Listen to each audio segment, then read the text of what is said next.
There is one exercise that develops the movement pattern underlying more of the body's strength, athletic capacity, and injury resistance than any other single movement. And most beginners are steered away from it before they understand what they are losing. If this is your first time here, subscribe and share this with someone at the beginning of their fitness journey who has been given a program without being told which foundational skill matters most. This channel is built around explaining the why behind the what, the understanding that makes the instruction actually stick. When someone new to training asks what they should learn first, the answers they receive vary dramatically. Some coaches say bench press, some say pull-ups, some hand over a program without explaining the hierarchy of what matters most and why. And the beginner, without a framework for evaluating the advice, picks whichever sounds most appealing or most familiar and begins.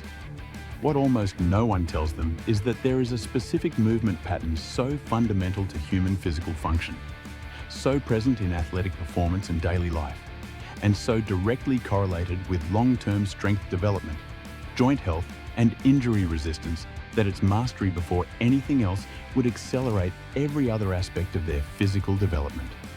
That movement is the hip hinge. Not the deadlift specifically, though the deadlift is its most powerful expression.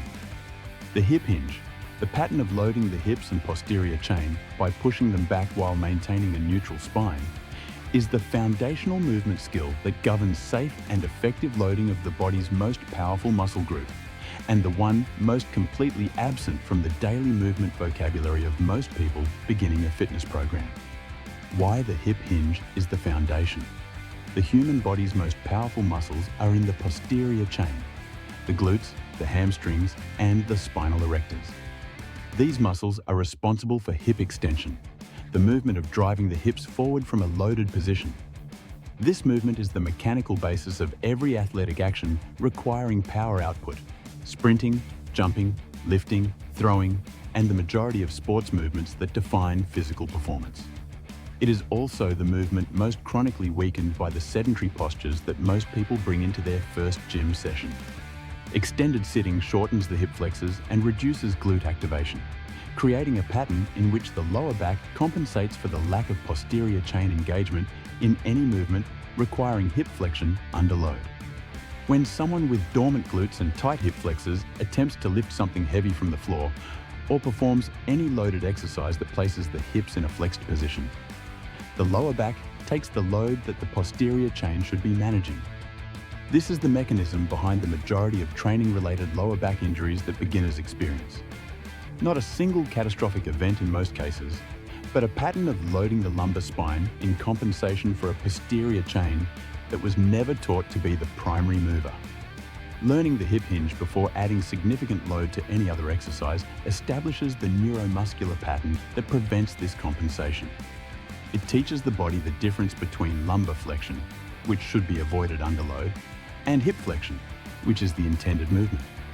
It activates the glutes and hamstrings as primary movers in a way that most beginners have never felt because the movement has never been isolated and taught deliberately. How to actually learn it, and why most people skip the crucial step. The hip hinge is not a complicated movement, but it requires a period of deliberate practice at zero load. No barbell, no dumbbell, no resistance, that most beginners are unwilling to invest because it does not feel like training.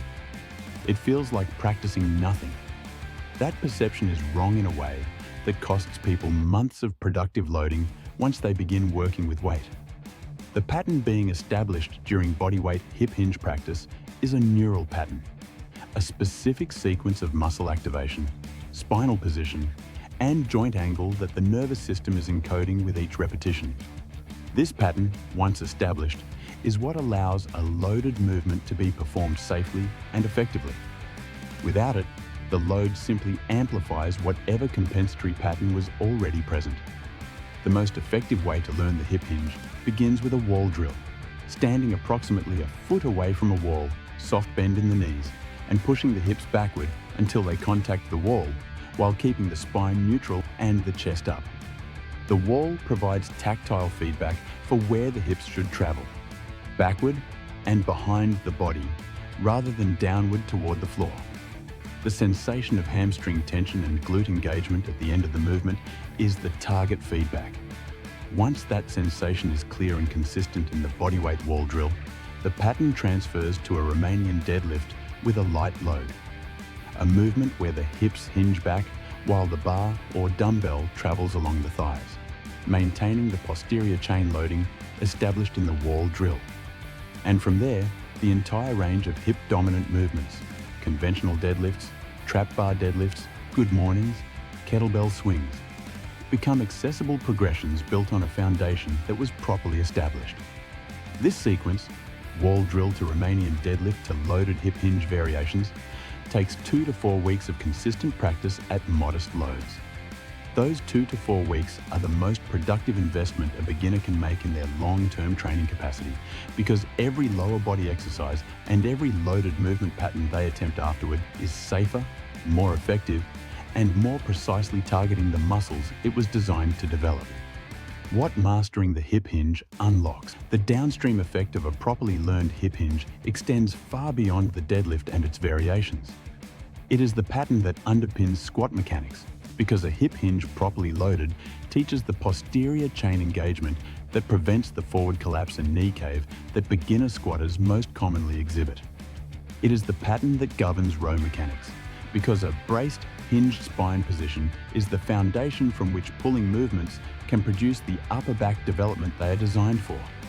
It is the athletic pattern of sprinting, jumping, and throwing, all of which express force through hip extension from a loaded hinge position. The beginner who learns the hip hinge first does not just develop a stronger posterior chain. They develop the neuromuscular foundation on which every other exercise they will ever perform builds more effectively than it would have without it. Conclusion: if there is one thing a beginner should learn before progressing to heavier loads, more complex programs, or higher training frequency, it is the hip hinge. Not because it is the most impressive movement, not because it produces the most visible result in the shortest time, but because it establishes the foundation that determines whether every other investment in training produces the outcome it is designed for, or gets redirected by a compensatory pattern the body never unlearned. 2 to 4 weeks. A wall, a light dumbbell or barbell, and the willingness to practice a movement before loading it. That investment, made at the beginning, returns value through every session that follows for as long as training continues. Start there. Build everything else on top of it. If this gave you a foundational framework that most beginner programs never provide, subscribe and share this with someone starting their training journey who deserves to build on the right foundation from the first session. Every video on this channel is built around that level of foundational clarity.